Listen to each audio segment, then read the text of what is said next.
우리 다 같이 말씀 베드로전서 2장 18절에서 25절입니다. 하인으로 있는 여러분, 극히 두려운 마음으로 주인에게 복종하십시오. 선량하고 너그러운 주인에게만 아니라 까다로운 주인에게도 그리하십시오. 억울하게 고난을 당하더라도 하나님을 생각하면서 괴로움을 참으면 그것은 아름다운 일입니다. 죄를 짓고 매를 맞으면서 참으면 그것이 무슨 자랑이 되겠습니까? 그러나 선을 행하다가 고난을 당하면서 참으면 그것은 하나님께서 보시기에 아름다운 일입니다. 바로 이것을 위하여 여러분은 부르심을 받았습니다. 그리스도께서는 여러분을 위하여 고난을 당하심으로써 여러분이 자기의 발자취를 따르게 하시려고 여러분에게 본을 남겨놓으셨습니다. 그는 죄를 지으신 일이 없고 그의 입에서는 아무런 거짓도 찾아볼 수 없었습니다. 그는 모욕을 당하셨으나 모욕을 갚지 않으시고 고난을 당하셨으나 위협하지 않으시고 정의롭게 심판하신 이에게 다 맡기셨습니다. 그는 우리 죄를 자기 몸에 몸소 지시고서 나무에 달리셨습니다. 그것은 우리가 죄에는 죽고 의에는 살게 하시려는 것이었습니다. 그가 매를 맞아 상함으로 여러분이 나음을 얻었습니다. 전에는 여러분은 길 잃은 양과 같았으나 이제는 여러분의 영혼의 목자이며 감독이신 그에게로 돌아왔습니다. 아멘. 여러분 어떻습니까? 이 말씀 구절 처음 시작부터 하인으로 있는 여러분 극히 두려운 마음으로 주인에게 복종하십시오. 그게 선량한 주인이든 너그러운 주인이든 그 뒤에 나와 있는 까다로운 주인이든, 여기서 말하는 까다로움은 부정하고 정말 우리를 혹독하게 다룬 주인일지라도 그리하십시오라고 되어 있습니다. 그 다음에 19절에 보면 억울하게 고난을 당하더라도 하나님을 생각하며 참으면 그것이 아름다운 일, 여기서 아름다운 일은 카리스, 은혜라고 이야기합니다. 여러분 어떻습니까? 참 여기 본문이 참 힘든 구절입니다. 억울해도 참아라 이겁니다. 억울해도 참아라. 누굴 생각하며? 하나님을 생각하며 억울해도 참으면 너에게 복이 있다. 아름다운 일이다. 은혜다. 라고 이야기합니다. 억울하지 않습니까? 최근에 여러분도 많이 아시겠지만 넷플릭스에서 1등하고 있는 드라마가 뭔지 아십니까? 참교육입니다. 참교육. 그 드라마를 보면 속이 후련합니다. 예. 예. 여러분도 아시겠지만 용서하는 자보다 복수하는 자, 그렇죠? 그게 더 갈채를 받고 서로가 거기에 더 관심이 많습니다. 그러다 보니까 여러분 최근에 여러 가지 연구나 이런 것에 토대로 보면 대부분의 모든 콘텐츠가 분노, 거기에 비난이 담겨있는 이런 콘텐츠가 사람들의 어떤 좋아요와 참여가 훨씬 많다라고 합니다. 그럼 당연히 그런 참여와 공유가 많다는 건 모든 돈의 흐름과 그죠? 그런 것들을 양산해내겠죠. 많은 것들을. 그래서 우리는 흔히 말해서 요즘에 우리의 문화들은 분노를 문화로 소비하는 시대를 살고 있습니다. 그러면서 우리가 자연스럽게 배우는 게 뭡니까? 나 무시해봐. 내가 반드시 갚아줄게. 나 무시하는 인간들 내가 꼭 반드시 꼭 갚아주고 말 거야 라고 하죠. 참으면 지는 거 참지 마. 참으면 지는 거야. 참지 마. 라고 이야기하죠. 어떻게 하죠? 내가 당한 만큼 2배로 돌려줘야 속이 시원하지 않습니까? 여러분 우리가 은연중에 아닌 것 같지만 이러한 문화를 끊임없이 배우게 되어 있습니다. 왜? 그런 것들 우리 그렇게 못 사니까 정말 복수하고 싶고 정말 내가 지난 날에 어떤 당해왔던 삶을 생각해 보면 벌써 그것들을 해결할 수 있는 그것들을 해보고 싶지만 그것이 안 되어지니 대리적으로 어떤 매치를 통하여 우리 대리만족을 느끼고 싶어합니다. 그렇지 않습니까? 결국에 이 모든 것들을 들여다보면 이 모든 배움들은 나로부터 시작된 나의 계산입니다. 나는 그렇게 당했어. 나는 그렇게 억울해. 나는 억울해. 이 모든 걸 대갚아주고 싶어 라는 나로부터 계산되어지는 삶에서 비롯됩니다. 그러다 보니까 우리가 끊임없이 나의 삶을 바꾸려고 하죠. 상황을 또 바꾸려고 하고 또 바꾸려고 하고 힘이 모자르면 힘을 줄 수 있는 어떤 상황으로 바꾸려고 하고 여러분의 학력, 모든 경력, 이력 이 모든 것을 바꾸려 하는 모든 것은 내가 행복하고 내가 힘이 있어 누구로부터 나를 지키고 싶은 그런 것들이 내 안에 내재되어 있음을 보게 됩니다. 그렇지 않습니까? 그렇죠. 근데 단순히 이러한 배움이 복수로만 끝나지 않습니다. 우리의 일상도 바꿔버립니다. 어떻게 되죠?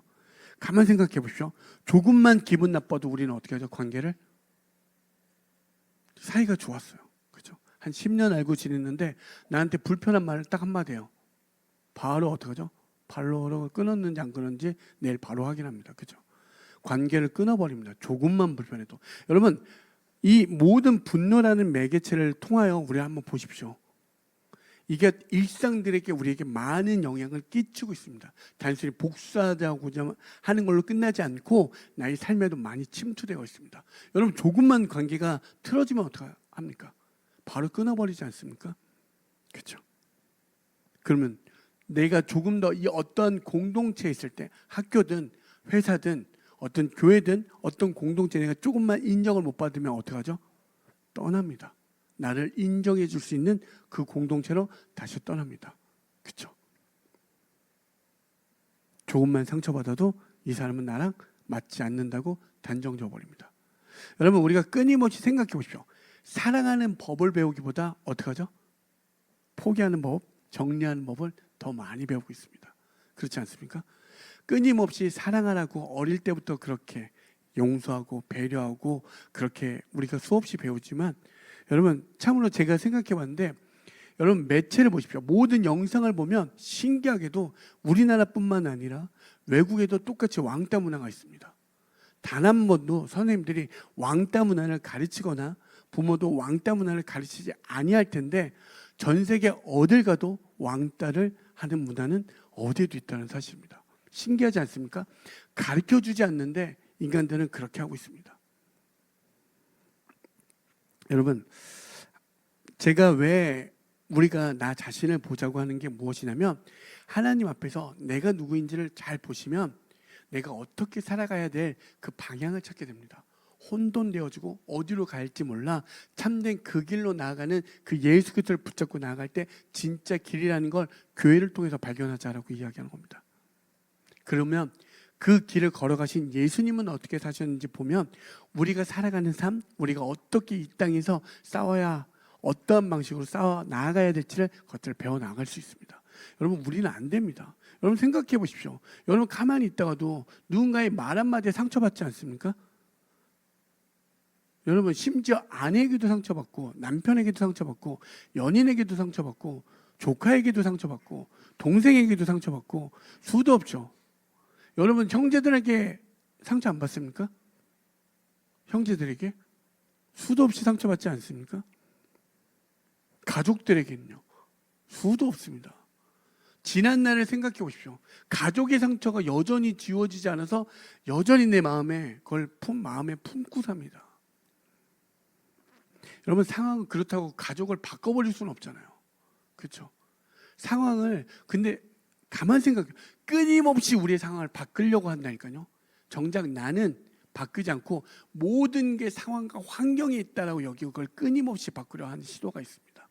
그런데 정말 나를 들여다보시고 내가 어떻게 나아가야 할지 한번 찾아보십시오. 오늘 말씀도 그냥 문장 그대로 보면 억울해도 참아라, 그게 복이다. 그래서 여러분, 많은 신앙인들이 자칫하여 억울해도 참다 보니까 화병으로 죽는 사람이 더 많습니다. 그래서 말씀에서 베드로가 왜 이런 말씀을 우리에게, 그 나약하고 무력하게 몰려있는 그 교회들에게 왜 이렇게 말했는지 발견하셔서 하나님의 뜻으로 나아갈 때 진짜 누릴 수 없는 참된 평안을 누려지길 소망합니다. 왜냐하면 성경에서 말하는 진짜 그 끝은 평안이요 안식이라고 이야기했는데, 그 가는 여정을 진짜 잘 발견하시면 평안과 안식을 누릴 텐데 안 된다니까요. 여러분, 끊임없이 세상은 아니라고 하잖아요. 돈이 있어야 평안하다라고 이야기하고 무언가 너희들이 갖춰야지만 안식을 누릴 수 있다라고 하잖아요. 그렇지 않습니까? 그렇지 않다고요. 정말 무엇이 여러분에게 안식되어지는지, 저는 제 이름을 볼 때마다 늘 생각합니다. 제 이름이 안식의 중간에 병자가 들어가 있습니다. 주님이 없으면 전 늘 병들 수밖에 없는 삶을, 전 제 이름을 가지고도 늘 생각합니다. 아, 난 주님이 없으면 언제든지 병들 수밖에 없는 존재구나. 그래서 예수밖에 없는 그 삶이 안식되어지는 삶이다라고 늘 생각을 합니다. 여러분, 삶에서, 여러분이 걸어가는 삶에서 여러분에게 안식을 줄 수 있다라고 여기는 것들, 평안을 줄 수 있다고 여기는 것들에 대해서 한번 그것들을 자세히 들여다보시고 목도해 보셔서 정말 이게 나한테 평안을 주는지 한번 발견해 보십시오. 그리고 그것이 저는 하나님 앞에서 아님을 발견하셔서 이 모든 답이 결국엔 하나로 귀결되는 예수 그리스도였으면 좋겠습니다. 왜? 그것이 진짜이니까. 오늘 보십시오. 오늘 18절, 19절 다시 한번 보도록 하겠습니다. 하인으로 있는 여러분, 극히 두려운 마음으로 주인에게 복종하십시오. 선량하고 너그러운 주인에게만 아니라 까다로운 주인에게도 그리하십시오. 억울하게 고난을 당하더라도 하나님을 생각하면서 괴로움을 참으면 그것은 아름다운 일입니다. 여러분의 지난 날의 삶을 보십시오. 저희 교회에 생각보다 꽤 많은 분들이 왕따를 당한 경험들이 있습니다. 아픈 기억도 있고요. 힘든 시간을 보낸 사람들이 꽤 많습니다. 아무리 봐도 어떻게 저렇게 멋지고 아름답고 훌륭한 친구들이 왜 저들을 이렇게 왕따 당하고 왜 아프게 하고 힘들게 할까 수없이 고민하게 되고 정말 그 시대로 돌아가면 같이 따라가서 잠깐 목사 내려놓고 좁혀주고 싶습니다. 왜 그렇게 했는지, 너 왜 우리 땡땡이를 그렇게 했는지 정말 이해가 안 되는데, 여러분 다시 한번 들여다보면 오늘 말씀이 나온 여기 하인이라고 표현한 종이라고 했던 이 시대적 배경을 보시면 여러분 로마 시대는 노예 시대였습니다. 어떠냐면 로마에 120만 명이 있으면 노예가 몇 명이었으면 40만 명이었습니다. 지금 그들을 향해서 이야기하는 거예요. 이탈리아의 그 흔히 말하는 500만 명 중에 100만 명, 200만 명이 노예였습니다. 그러니까 모든 로마의 집에는 한두 명의 노예가 있었고요. 부자들은 심지어 몇 명? 400명 정도가 있었습니다. 그들에게 지금 이야기하는 거예요. 이 말도 안 되는 상황. 그럼 여러분 생각해 보십시오. 그들은 자유인도 아니었습니다. 자유인도 아니고. 그럼 어떻게 되겠죠? 시민권이 없으니 합법적으로 결혼도 못하고요. 아이를 낳지도 못합니다. 그리고 그들을 어떠한 인간으로 대하는 게 아니라 재산으로 여기기 때문에 주인이 그들에게 어떻게 벌을 주기도 하고, 그 벌을 주었을 때 어떤 법이 그들을 규제하지도 못하고 제한하지도 못했습니다. 그러면 그 실상이 어떻게 될까요? 여러분한테 이렇게 번호를 매기는 거예요. 넌 1번, 2번 이렇게 상품으로 표기를 합니다. 어떻게 됐을까요? 그러면 신체를 절단하기도 하고요, 거세하기도 하고요, 심지어 강간하기도 합니다. 왜? 재산이니까. 여러분 가끔 어릴 때 가지고 놓은 인형들 보면 이렇게 팔도 분들어뜨리고, 여러분 그런 분들 있죠. 이렇게 막 꺾고 막 이런 거. 그렇게 했다고 생각해 보십시오. 그런 시대에 종들을 향하여 베드로가 이야기하는 거예요. 근데 여러분 신기한 거 아시죠? 여러분 철학자 중에 아리스토텔레스라는 분 한 번쯤은 들어보셨죠? 그분도 뭐라고 이야기한 줄 아십니까? 노예를 재산으로 봤습니다. 그가 한번 이야기한 걸 제가 인용구를 한번 읽어드릴게요. 노예에게 불의가 가해질 수 있다는 것은 불가능한 말이다. 왜냐하면 노예는 단지 재산일 뿐이기 때문입니다. 이렇게 이야기합니다. 여러분이 인형을 꺾었다고 해서 갑자기 경찰이 와갖고 구속시킵니까? 안 하잖아요. 그와 같은 얘기 아닙니까? 지금 그렇게 이야기하는 거예요. 근데 아리스토텔레스는 위대한 철학자라고 하는 사람의 말이었습니다. 이해가 되어질 수 없는 이 말 속에서 여러분 심지어 베드로도 뭐라고 하냐면 선량한 주인 말고 악독한 주인, 그러니까 나한테 막 진짜 불의를 행하는 그 주인한테를 향해서도 복종하라고 이야기합니다. 여러분 초대교회에 젤롯 당이라는 게 있습니다. 그러니까 이게 뭐냐면, 그러니까 말 그대로 어떤 이 정권으로부터 내가 이 무력으로 내가 이 모든 걸 변화시키겠다, 내가 혁명을 일으키겠다, 그래서 이 제도를 뒤에 엎어버리겠다 하는 당들이 있었거든요. 하나님만 왕이시다 여기면서 이 모든 로마를 폭력으로 맞서 싸운, 어떻게 우리가 오늘 이 시간 젤롯 당에 다 가입해서 이 제도를 다 물리쳐볼, 예. 여러분 한번 생각해 보십시오. 이 말도 안 되는 구조 속에서 철학자마저도 이렇게 이야기를 합니다. 그러면 교회는 단순히 보여지는 것들로 계산하는 것이 아니라 보이지 않는 영원한 생명을 추구하는 자들이고 그것을 향해 나아가는 자들입니다. 제가 한 번쯤은 여러분에게 너무나 보이는 게 빠르게 지나가잖아요. 아무리 유행이라도 2주를 채 못 가는 시대를 살고 있지 않습니까? 너무나 빠른 이 시대 속에서 정말 변하지 않는 그 보이지 않는 그 영혼을 붙잡고 가셔야 이 시대를 쫓아갈 수 있고 이 시대를 능히 마주할 수 있고 이 시대를 능히 넘어갈 수 있습니다. 그것들을 같이 바라봤으면 좋겠고, 그걸 다른 말로 이야기하면 영적인 통찰력이 있어야 됩니다. 육적으로만 보면 여러분 생각해 보십시오. 잘생긴 사람 앞에서 저는 항상 쭈그립니다. 매번 어떤 한 전사님이 저보고 맨날 하는 말이 피글렛 피글렛 피글렛 이야기합니다. 끊임없이 저의 외모를 폄하하고 끊임없이 저를 피글렛 피글렛 피글렛 피글렛, 끊임없이 저의 자존감을 망가뜨리고 짓밟고 또 짓밟고 또 짓밟습니다. 그러면 저는 어떻게 살아야 됩니까? 한 번도 저는 그 풀하는 뒤지니 만화를 본 적이 없습니다. 누군지도 모르는 그 피글렛과 마주할 때마다 저의 어떤 마음은 어떻겠습니까? 너는 왜 날 닮아서 이렇게 고생이니? 이런 생각이 듭니다. 여러분, 끊임없이 외모로 제 자신을 밟아버리면 끊임없이 떨어집니다. 어떻게 살아갑니까? 어떻게 피글렛밖에 닮은 이 수준의 사람은 도대체 어떻게 살아야 됩니까? 그냥 하는 말이 아니라 여러분이 걸려있는 어떠한 것들을 마주해 보십시오. 안 된다니까요. 이걸 넘길 수 있는 힘이 없습니다. 도무지 넘길 수가 없어요. 여러분, 죄송하지만 머리가 멍청한데 어떡합니까? 아무리 공부해도 안 되는데 어떡합니까? 공부를 열심히 하려고 해도 안 되는데, 공부 잘하는데 너 열심히 안 해서 그래. 열심히 해도 안 되는 사람들은 어떻게 합니까? 어떻게 합니까? 근데 세상은 끊임없이 이야기해요. 열심히 하라고. 열심히 하라고.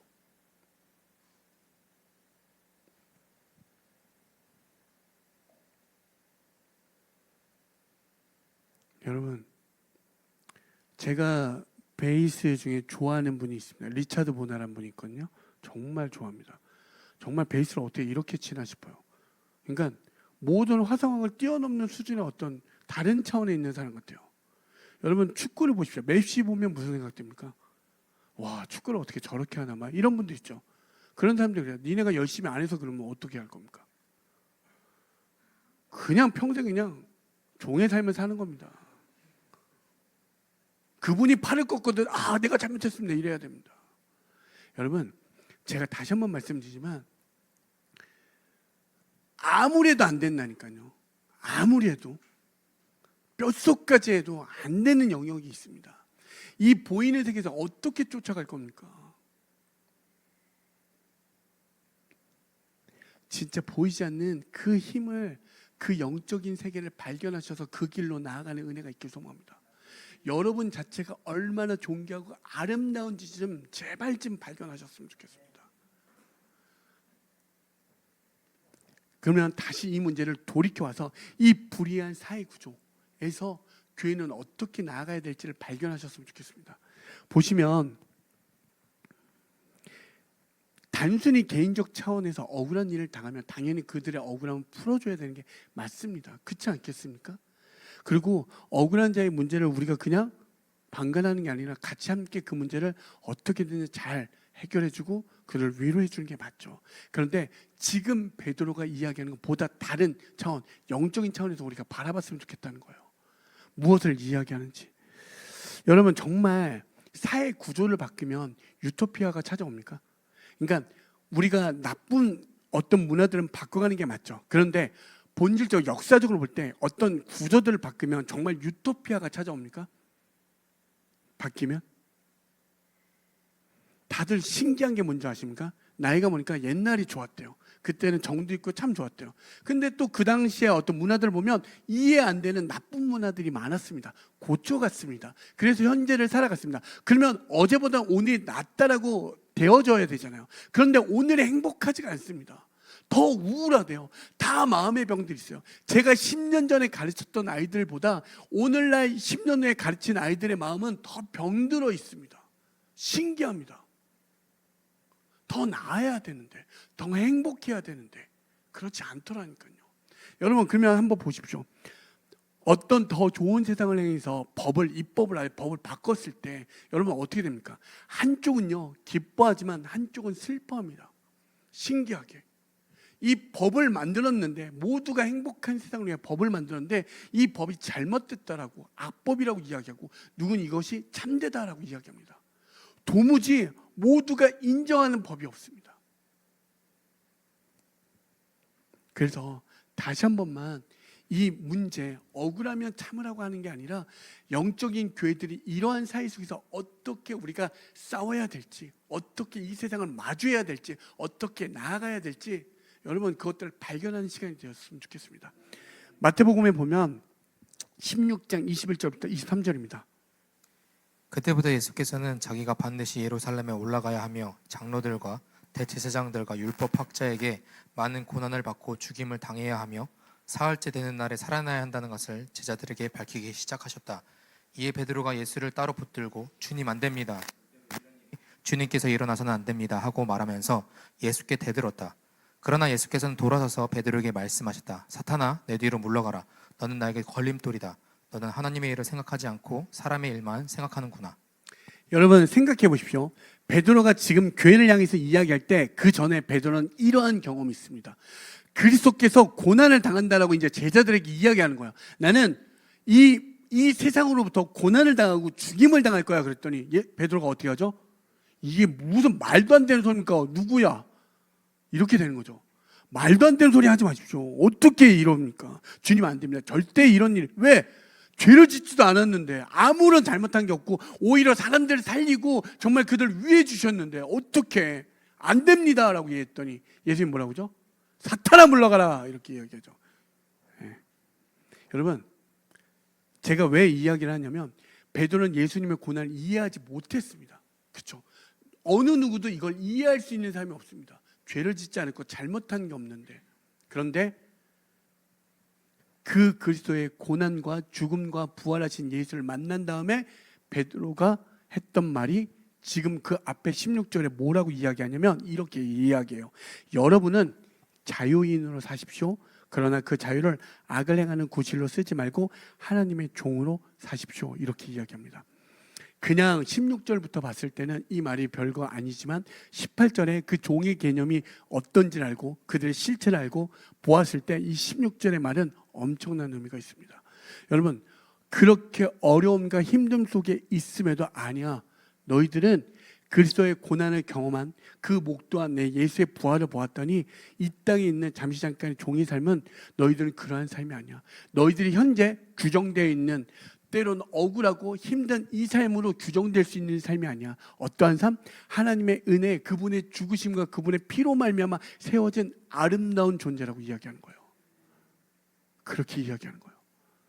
그 시대 속에서 오늘날 이 시대를 살아가는 여러분들 속에서 때론 병들고 아파 있고 상처 있고 정말 말할 수 없는 탄식과 슬픔이 있는 그들에게 봐봐 예수를 만나봤더니 내가 예수님의 그 죽음과 고난을 회피하고 그게 무서워서 3번이나 거짓말하고 도망갔던 나의 삶에 진짜 예수를 만나보니 내가 이제 그 죽음 앞에 고난 앞에 이 생명 말고는 다른 걸 이야기할 수 없겠더라.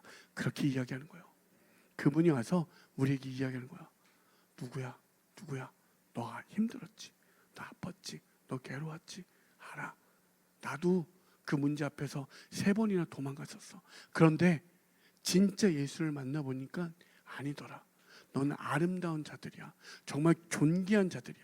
너희들은 절대 실패한 자들이 아니야 라고 이야기해 준 거야. 그래서 자유하라고 이야기하는 거예요. 그래서 교회 와서는 다른 거 무언가를 열심히 하는 것보다 예수를 만나라고 하는 거예요. 거기에서 먼저 말할 수 없는 기쁨과 은혜를 누리셔야 우리가 이 모든 이 더럽고 썩고 새하는 이 나라 속에서 더럽지 않고 썩지 않고 새하지 않는 하나님의 나라를 선포할 수 있는 겁니다. 아멘. 지금 그렇게 이야기하는 거예요. 우리를 하나님의 자녀로 부르셨다고.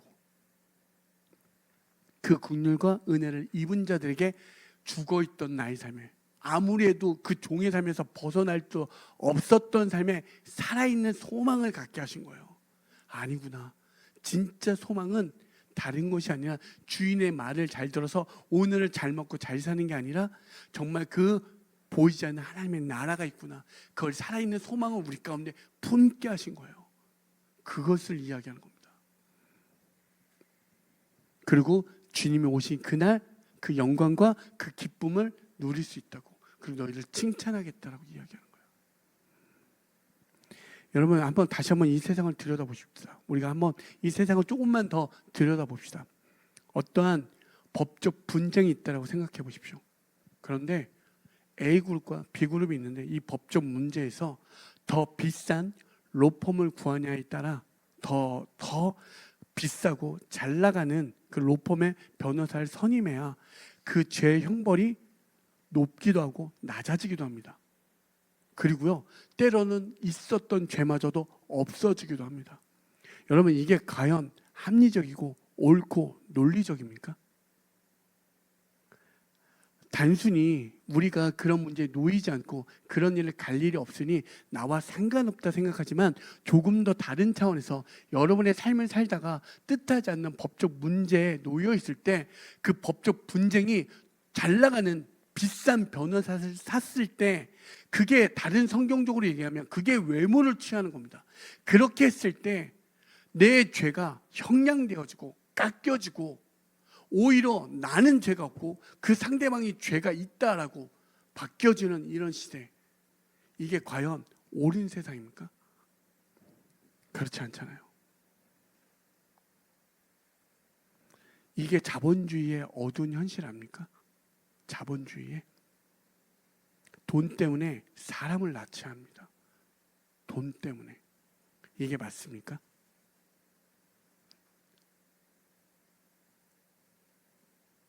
다르게 말하면 오늘날 우리는 현대판 돈의 노예로 살고 있습니다.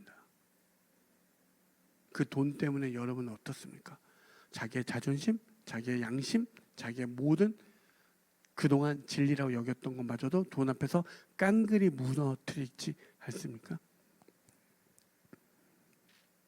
여러분 한번 생각해 보십시오. 그런데 그렇다면 베드로가 오히려 종들 말고 무언가 말할 수 있는 주인들에게 찾아가 너희들이 여기에서 정말 그들을 본받고 따라가 이렇게 이야기하면 옳지 않겠습니까? 차라리 종보다. 왜냐하면 아까 앞서 말했듯이 종들은 어떤 것? 인격적 주체가 되어지지 않았습니다. 어떤 말도 할 수 없었고요. 그들에게 어떤 도덕적인 윤리적인 것들을 요구하지도 않았습니다. 자체 재산이니까 아무런 가치도 없으니까. 근데 그들을 향해서 이야기하는 거예요. 그들을 향해서. 어쩌면 이 땅 가운데 우리가 아무것도 할 수 없고 무력한 그들을 향해서 아니야, 너희들은 자유할 수 있고 하나님의 종으로서 이 땅을 변화시킬 수 있고 변화하고 회복시킬 수 있어, 이렇게 이야기하는 거예요. 아무런 자체가 안 되는데 왜 그렇게 이야기할까요? 오늘 이 부분이 오늘 이 말씀의 신앙의 핵심입니다. 베드로가 왜 이렇게 말했는지 우리 한번 볼까요? 21절부터 24절입니다. 바로 이것을 위하여 여러분은 부르심을 받았습니다. 그리스도께서는 여러분을 위하여 고난을 당하심으로써 여러분이 자기의 발자취를 따르게 하시려고 여러분에게 본을 남겨놓으셨습니다. 그는 죄를 지으신 일이 없고 그의 입에서는 아무런 거짓도 찾아볼 수 없었습니다. 그는 모욕을 당하셨으나 모욕을 갚지 않으시고 고난을 당하셨으나 위협하지 않으시고 정의롭게 심판하시는 이에게 다 맡기셨습니다. 그는 우리 죄를 자기 몸에 몸소 지시고서 나무에 달리셨습니다. 그것은 우리가 죄에는 죽고 의에는 살게 하시려는 것이었습니다. 그가 매를 맞아 상함으로 여러분이 나음을 얻었습니다. 여러분 여기서부터 너무나 중요합니다. 베드로가 말하는 우리의 싸우는 방식이 뭐냐면 어떻게 불의한 주인과 맞서 싸우는 것을 이야기하지 않습니다. 어떤 거? 비인격적인 노예 제도와 어떤 로마 제국과 상대와 싸우는 것을 이야기하지 않습니다. 어떤 것? 이 땅에 보이지 않는 악의 세력과의 싸움을 이야기하는 겁니다. 여러분 한번 보십시오. 범죄 도시에 마동석이 있으면 범죄자가 안 나와야 되지 않습니까? 생각해 보면. 그런데 여전히 1탄, 2탄, 3탄, 4탄 계속 나옵니다. 마동석이 존재하는데 또 그 지역엔 더 극한 범죄자들이 나옵니다. 여러분 일본 만화 중에 엄청 센 주인공이 있습니다. 사이타마라고 들어본 적 있습니까? 네. 그 사람은 보통 펀치로 세상을 다 구합니다. 사이타마가 있는데 여전히 괴물이 등장합니다. 끊임없이. 여러분 끊임없이 강한 존재가 있음에도 불구하고 더 큰, 더 센 존재들이 끊임없이 나타나요. 이게 오늘날 우리의 현실을 정확하게 만하지만 우습게 여기지 마시고 그 모든 예화 속에 현실을 반영하지 않습니까? 여러분 무슨 말이냐면 악한 주인이 회개해도 생각해보세요. 노예제도가 없어져도 로마가 멸망해서 반드시 존재하는 게 무엇이라고? 악이 있다고. 다시 한번 말하지만 진짜 악한 주인이 회개해도 그 불의한 주인의 회개에도 노예 제도가 타파돼도 로마 제국이 멸망해도 무엇은 남아있다고? 이 땅 가운데 악은 존재한다고. 그래서 우리가 싸우는 건 영적 전쟁이라고 이야기하잖아요. 그래서 말씀이 무엇이라고 이야기하죠? 에베소서 6장 12절에 우리의 싸움은 인간을 적재자로 상대하는 것이 아니라 통치자들과 권세자들과 이 어두운 세계 지배자들과 하늘에 있는 악한 영들을 상대로 하는 것입니다. 이렇게 이야기합니다. 보이는 게 다가 아니라고요. 보이는 게 다가 아니라고 이야기하는 거예요. 그렇다면 이 악을 굴복할 수 있는 방법이 무엇입니까? 그게 예수님이 이 땅 가운데 보여주신 거예요. 그게 십자가라고. 예수 그리스도의 십자가라고.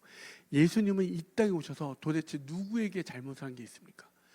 가난한 자, 고아된 자, 과부 그들에게 다가가 내어주고 먹이고 입히고 살리셨습니다. 아무런 잘못 없는 그가 이 땅 가운데서 진짜 승리하는 법은, 죄와 사망에서 이길 수 있는 법은 오직 무엇이라고? 그리스도의 십자가와 고난과 죽음이라고 이야기하는 거예요.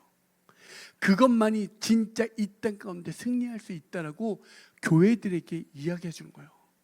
그래서 여러분, 다시 한번 이야기하는 건 이 모든 이야기를, 우리의 잘못된 것들은 고쳐가는 게 맞습니다. 단순히 우리가 그것들 몰라 상관없어 라고 이야기하는 게 아니라 영적인 눈으로 통찰력 있게 바라볼 때 우리가 이 보이지 않는 세계에서 영적인 어둠의 영들이 우리를 공격한다는 사실을 인지하셨으면 좋겠습니다. 그래서 우리가 성령을 구하는 거예요. 성령에 구하고자 하는 모든 것은 보이는 게 다가 아니라는 것을 이야기하는 거예요. 그 보이지 않는 세계가 존재하고 그 보이지 않는 세계 속에서 우리가 싸워 이길 수 있는 길은 예수 그리스도의 고난과 십자가에 동참하는 거라고 이야기하는 거예요. 그것만이 진짜 승리. 여러분, 그 생명 대신 주님이 오셔서 모든 존재는 다 죽습니다. 모든 존재는. 근데 죽지 않는 분 누구? 예수 그리스도. 그 죽음과 생명을, 그 죄와 사망에서 이길 수 있는 분이 예수 그리스도라고 이야기해 주잖아요. 그 가는 방식 무엇? 십자가 고난이라고 이야기하는 거예요. 그래서 이야기하잖아요. 어떻게? 아까도 바로 이것을 여러분을 위해 부르심을 받았습니다라고 이야기하잖아요. 그리스도를 본받으라고, 그리스도를 따르라고. 그것이 이 땅 가운데 우리가 승리할 수 있는 길이라고 이야기하는 거예요. 베드로는 그걸 본 거예요. 여러분 생각해 보십시오. 베드로도 그리스도의 고난 앞에 3번이나 부인하고 도망갔습니다. 자기를 속이고 남을, 자기를 어떻게 대해줬는데, 정말 베드로를 어떻게 대해줬는데 베드로는 그 고난 앞에 도망가고 숨어버렸습니다. 근데 다시 그 부활하신 예수님이 그에게 찾아와 이야기하시죠. 그래서 교회는 세상 가운데 단순히 잘 먹고 잘 사는 법을, 그것을 추구하는 존재가 아닙니다. 교회는요, 이 땅에서 더럽고 썩고 쇠할 수밖에 없는 이 세상에서 더럽지 않고 썩지 않고 쇠하지 않는 하나님의 나라, 그 은혜의 능력을 이 땅 가운데 여러분의 삶, 우리의 삶을 통해서 드러내는 겁니다. 아멘. 그 길을 걷는 모습이 어떻다고요? 21절에 바로 이것을 위하여 여러분은 부르심을 받았습니다. 그리스도께서는 여러분을 위하여 고난을 당하심으로써 여러분이 자기의 발자취를 따르게 하시려고 여러분에게 본을 남겨놓으셨습니다 라고 되어 있습니다. 여기서 여러분 딱 한 글자 여기 기억하십시오.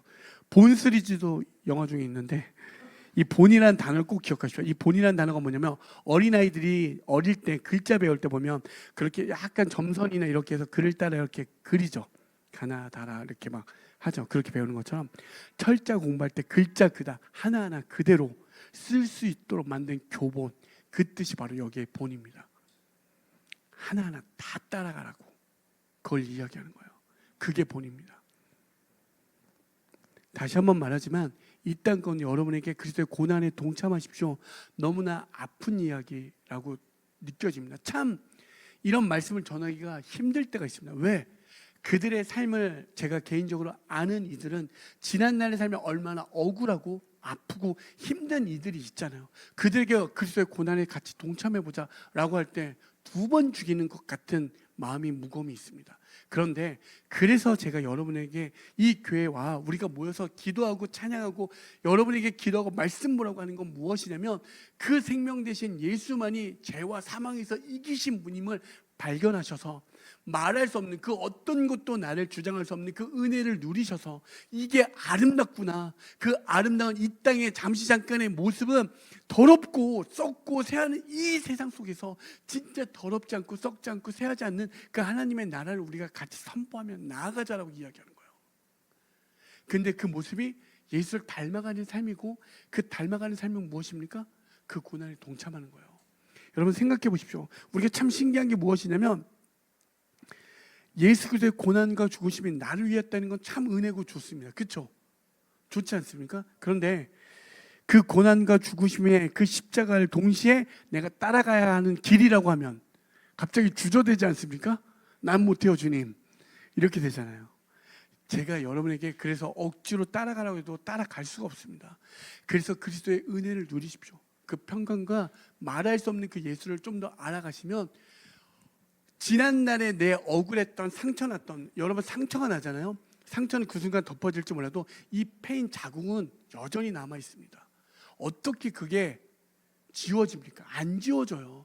그런데 여러분 한번 진짜 예수를 만날 때 그 예수의 은혜가 이 모든 자국을 덮는 걸 경험합니다.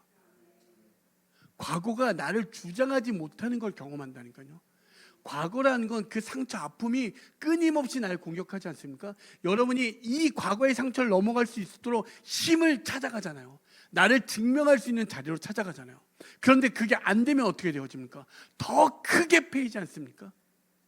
근데 예수의 은혜는, 그 능력은요, 강력하여 어떤 말할 수 없는, 지금 이 종들처럼 말할 수 없는 그 환경에 놓일지라도 그 살아있는 소망이 존재하는 걸 보게 됩니다. 로마가 망해도 그래서 교회는 존재하는 이유예요. 이게 하나님의 능력의 강력함입니다. 여러분 그 은혜가 여러분 안에 가득 넘치길 소망합니다. 정말 그 이야기를 하고 싶은 거예요. 지금 베드로는 자기도 그 고난 앞에서 도망갔어. 그런데 진짜 그 부활하신 예수를 만나보니 그 어떤 것도 나를 주장할 수 없더라. 그 이야기를 우리에게 하는 거예요. 그래서 이 시대 속에서 여러분이 힘든 거 너무 잘 압니다. 너무 괴로운 거 압니다. 하루를 살아내는 거조차 버거울 때도 있습니다. 교회 전통에 보면 그 고난이 무서워서 도망갔던 베드로가 나중에는 예수님과 똑같이 죽을 수 없다 하여 십자가에 거꾸로 죽는 걸 교회 역사는, 교회 전통은 이야기합니다. 놀랍지 않습니까? 그 죽음이 두려워서 3번이나 예수를 부인했던 그가 이제 예수를 위하여 기꺼이 죽는 장면이 우리에게 목도됩니다. 그가 불쌍하다 여겨질 수 있습니다. 많은 서도들이 순교를 당했다는 사실이 너무 끔찍하게 목도되어지지만, 정말 나중에 천국 가서 물어보십시오. 정말 내가 느꼈던 그 감정이 그분들이 그렇게 느꼈을지, 아니면 기도해서 한번 물어보십시오. 성령 하나님, 정말 베드로 우리 선생님은 힘들으셨는지. 여러분 진짜 죄와 죽음 앞에서 생명을 마주한 사람은 그 죄와 사망이 그 생명을 이기지 못합니다. 그러니 기꺼이 그 길을 통과하죠. 여러분 학교에서 밥 먹을 때 기도할 때 주저하시는 분들 있죠. 좀 창피하고, 그렇죠? 그럴 때 없습니까? 그리고 관계에서나 일터에서 내가 교회 다닙니다 이렇게 말하면 불리하니까 얘기 안 할 때 있죠. 그런 거 없습니까? 저 교회 다닙니다. 그러면 약간 불리하잖아요. 자유롭지 못하잖아요. 그렇죠? 내가 이렇게 좀 이렇게 뭔가 법을 잘 못 지키고, 그죠? 불법 주차해 놓고 교인이라고 말할 수 없잖아요. 그렇죠? 여러분 좀 당당했으면 좋겠습니다. 예수 그리스도 믿는 우리들이 정말 이 땅의 모든 이 속에서 당당하여, 때로는 조금 여러분이 손해를 감수하더라도, 때로는 말할 수 없는 불리함이 놓일지라도 예수의 은혜로 말미암아 그 그리스도의 은혜에 같이 동참하여 그 그리스도를 본받아 그리스도의 고난에 동참하는 자들이 되어졌으면 좋겠습니다.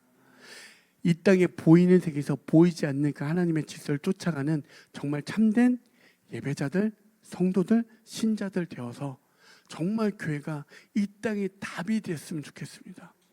교회가 이 시대 속에서 정말 대안적 공동체가 되어졌으면 좋겠습니다. 우리가 될 수는 없지만 예수가 정말 진리라면 그 진리를 쫓는 우리들이 이 시대 속에서 이 지역과 이 열방 가운데 그것을 제안해주고 제시해주고 그들을 인도해주는 아름다운 복된 자들이 되어졌으면 좋겠습니다. 로마가 무너져도 신자는 교회는 살아남았습니다. 여러분, 이 시대 속에서 정말 현대판 돈의 노예로 이 자본주의의 노예로 살아가는 우리들 속에서 진짜 그들이 자유할 수 있는 그 지점을 소개하고 전할 수 있는 우리 모두가 되어지길 간절히 소망합니다.